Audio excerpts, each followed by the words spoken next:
Saludos, les habla nuevamente Carlos Andrés Ruiz. Bienvenidos a esta parte número 3, donde vamos a hablar sobre los conceptos de cinemática.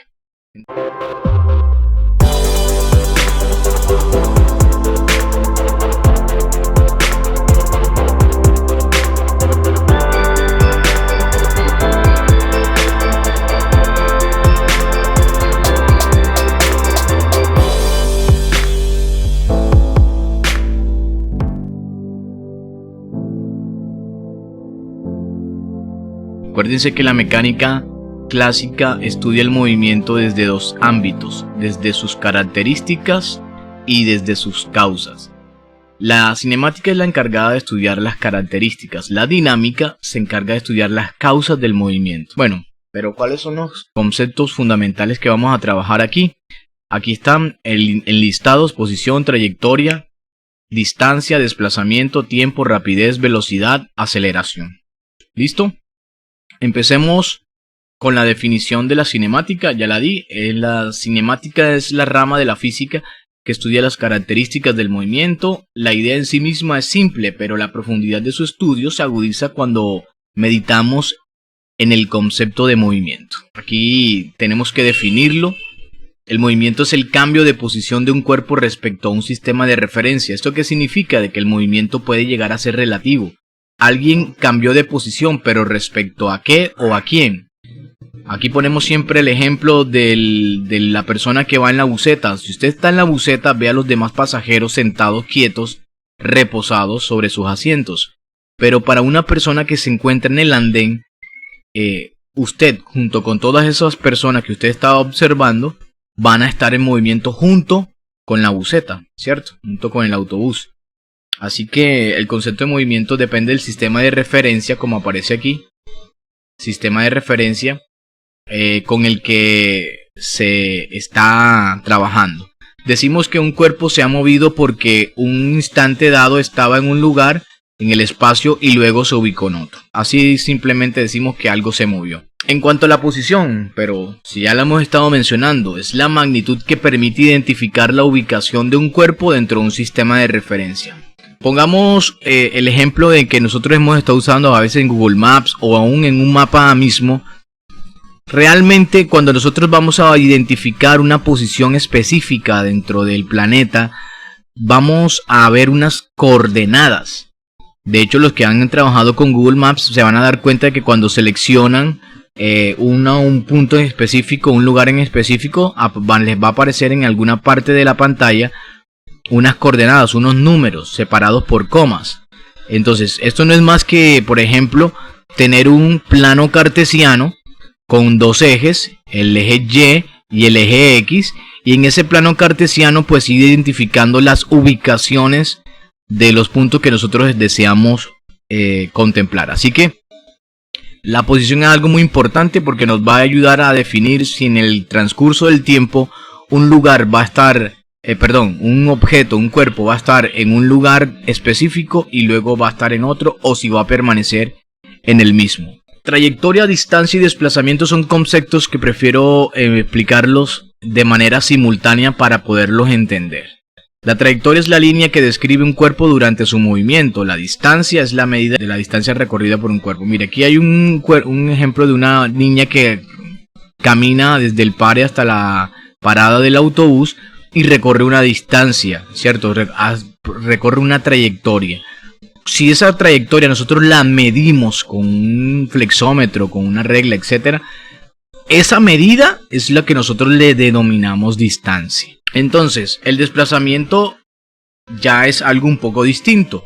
Es una medida en línea recta desde la posición inicial del cuerpo hasta la posición final. ¿Cómo así? Pero bueno, vamos a explicarlo de la siguiente manera. Un cuerpo que se encuentre, suponiendo, está en un punto que vamos a llamar un punto A, una posición cualquiera, y se va a dirigir hacia una posición B en el espacio, una posición específica. Resulta que ese cuerpo empieza a andar, empieza a moverse, pero esto que ustedes están viendo en la línea punteada roja es la trayectoria que recorrió. O sea, fue todo lo que él siguió para poder llegar hasta el punto B. Bueno, en este caso, en este sentido, esta medición de lo que va avanzando el cuerpo a lo largo del tiempo hasta llegar al punto B es lo que nosotros denominamos como distancia. Ahora, el tema del desplazamiento, ¿cómo sería? Bueno, primero debemos tener en cuenta que vamos a asignarles unos nombres a las posiciones que más nos interesen. En este caso, por ejemplo, está la posición, cuando estaba en el punto A, vamos a llamar la posición de inicio, posición inicial. Podemos etiquetarla con la variable x sub 0. Y la posición final, vamos a etiquetarla con la variable x sub f, ¿cierto?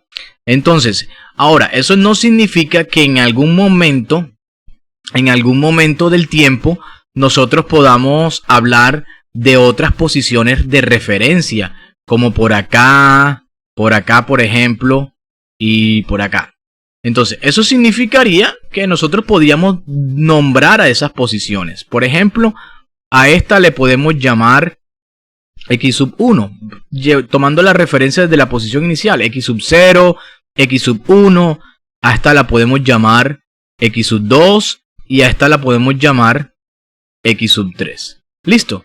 Entonces, el desplazamiento, como es una medida en línea recta, una medida de longitud en línea recta, entonces tiene caso de mencionar que la desplazamiento, a diferencia de la distancia, es una magnitud vectorial, es decir, que tiene una dirección y un sentido. Entonces, en ese orden de ideas, el desplazamiento lo podemos siempre representar con flechas, desde la posición inicial hasta la posición 1, por ejemplo. Entonces, mi vector de desplazamiento de este primer segmento, porque en algunos momentos podemos dividir nuestro movimiento total en segmentos, entonces, o en trayectos, por así decirlo. Entonces, aquí nuestra posición inicial en este trayecto va a ser x sub 0 y nuestra posición final va a ser x sub 1. En el siguiente trayecto podíamos poner un vector que va desde la posición x sub 1 hasta la posición x sub 2. Entonces, aquí en este caso, en este trayecto, en este desplazamiento que hubo aquí, le podríamos llamar x sub 1 en la posición inicial y x sub 2 en la posición final. En el siguiente trayecto, aquí estamos viendo que la posición inicial pasa a ser x sub 2 y la posición final va a ser x sub 3. Y en el último trayecto, como vemos aquí, posición inicial x sub 3 y posición final x sub f. Entonces, eso es cuando de pronto tenemos que dividir el movimiento total en segmentos. Ahora, pero a nosotros nos interesa realmente el desplazamiento total. Entonces, ¿cómo veríamos nosotros ese desplazamiento total? Para el desplazamiento total es siempre tener en cuenta la posición inicial y el vector va a apuntar, miren la flecha, hacia la posición final. Siempre, estemos trabajando por trayectos o estemos ya viendo este vector de desplazamiento con la flecha, que va desde la posición inicial x sub 0 hasta la posición final x sub f. Entonces, a esto es lo que le llamamos nosotros delta de x. Y normalmente le ponemos la flechita arriba porque es una magnitud vectorial este desplazamiento del cual hablamos aquí. Eso significa que la distancia es una magnitud escalar porque no necesita dirección. El desplazamiento sí. Continuamos entonces con el tiempo. El tiempo es una magnitud física con que se mide la duración o separación de los acontecimientos. Tiempo es algo abstracto que nos hemos ideado para poder organizar aún nuestras vidas, ¿verdad? Es algo muy importante. Entonces, aquí vemos en el ejemplo, por ejemplo, la duración de un acontecimiento, como la vuelta al Sol por parte de los planetas. Nosotros eso lo tomamos como un año, ¿verdad? Entonces, como para tener la idea de qué es el tiempo en sí. Podemos definirlo de manera simple. La duración de un evento o de un acontecimiento. En la rapidez vemos que es la variación de la distancia recorrida de un cuerpo con respecto a una unidad de tiempo. Es decir, que la rapidez siempre es muy sencilla determinarla. Digamos que no es una magnitud que se pueda medir de manera directa, sino de indirecta. ¿Cómo así? Es decir, utilizando una fórmula. una ecuación matemática. Entonces, para calcular la rapidez de un vehículo o de un cuerpo cualquiera, dividimos la distancia recorrida sobre el tiempo que duró en recorrerla. Recuerden cuál es la diferencia entre distancia y desplazamiento. Un ejemplo de la distancia recorrida es, por ejemplo, el velocímetro de una moto, de un carro. Eso que nosotros vemos ahí en las manecillas, en este caso de los velocímetros análogos, pero ya ahora hay digitales. Entonces, eso realmente no le dice a uno para dónde se está moviendo, en qué dirección, en qué sentido. Simplemente le está diciendo a uno cuánto está recorriendo en un tiempo determinado. 40 kilómetros por hora, 60, 80, 100, 120, etc. Es una referencia que tenemos. Esto le llamamos generalmente rapidez media, pero para efectos del IFES, generalmente no hablamos mucho de este término rapidez, simplemente hablamos de velocidad. Pero siempre es bueno saber cuál es la diferencia entre rapidez y velocidad. Es un tema de contexto para utilizar estos dos términos. La velocidad se calcula dividiendo el desplazamiento, ojo la magnitud vectorial que vimos, sobre el tiempo que duró en hacer el recorrido. Entonces, la velocidad es la variación del desplazamiento de un cuerpo en una unidad de tiempo específica. Si el desplazamiento es una magnitud vectorial, significa que la velocidad también lo es.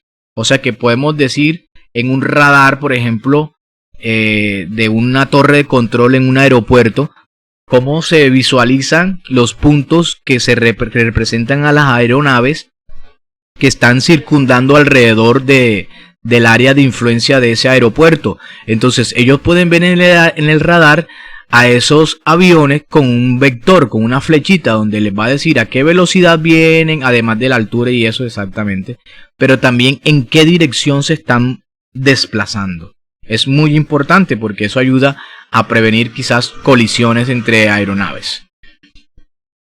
La aceleración, por su parte, es un término que ya estos términos de aceleración, rapidez, velocidad, si nos estamos dando cuenta, es la construcción de los primeros conceptos. La aceleración es la variación de la velocidad en una unidad de tiempo, es decir, que nosotros para calcular la aceleración de un cuerpo debemos dividir la variación de la velocidad entre el tiempo.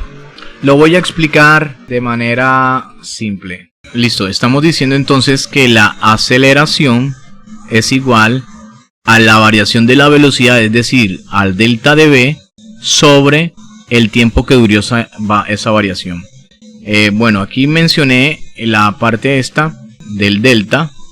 Eso es una parte muy importante. Siempre que hablemos de ese símbolo delta, estamos hablando de condición final menos condición inicial. Es decir, que en este caso, del delta de v, la variación de v estaría dado por la velocidad final menos la velocidad inicial. Todo esto dividido entre el tiempo. Vamos a poner un ejemplo. Hablamos de que un cuerpo tenía una velocidad, vamos a ponerlo por acá, una velocidad inicial que 0, es decir, partió del reposo, metros por segundo, llegó a una velocidad de 20 metros por segundo y esa variación la alcanzó de 0 a 20, vamos a suponer en 5 segundos. Entonces, ¿cómo haríamos esto? Realmente tenemos que la aceleración es igual a la velocidad final, es decir, 20 metros por segundo menos 0 metros por segundo en este caso porque partió del reposo, dividido entre los 5 segundos que duró la variación. Eso significa que 20 menos 0 es 20 metros por segundo dividido entre 5 segundos. Bueno, cuando nosotros realizamos esta operación nos vamos a percatar que efectivamente la aceleración de este cuerpo que pasó de 0 metros por segundo a 20 metros por segundo en 5 segundos es de 4 metros por segundo al cuadrado. Mucho ojo con esto porque aquí tenemos la unidad, es diferente a la de la velocidad, solo porque el segundo está elevado al cuadrado, porque este segundo que está acá pasa a multiplicar al segundo del tiempo, entonces queda segundo por segundo, queda segundo al cuadrado. Entonces eso significa que efectivamente este cuerpo experimentó una aceleración, un aumento de la velocidad de 4 metros por segundo cada segundo. es decir, con una aceleración de 4 metros por segundo al cuadrado. Listo, eso es todo. Agradecemos su atención, quedamos muy pendientes del siguiente video, que vamos a trabajar ya de lleno en la cinemática, estudiando el primer tipo de movimiento, que va a ser el movimiento rectilíneo uniforme. Nos vemos en la próxima. Chao, chao.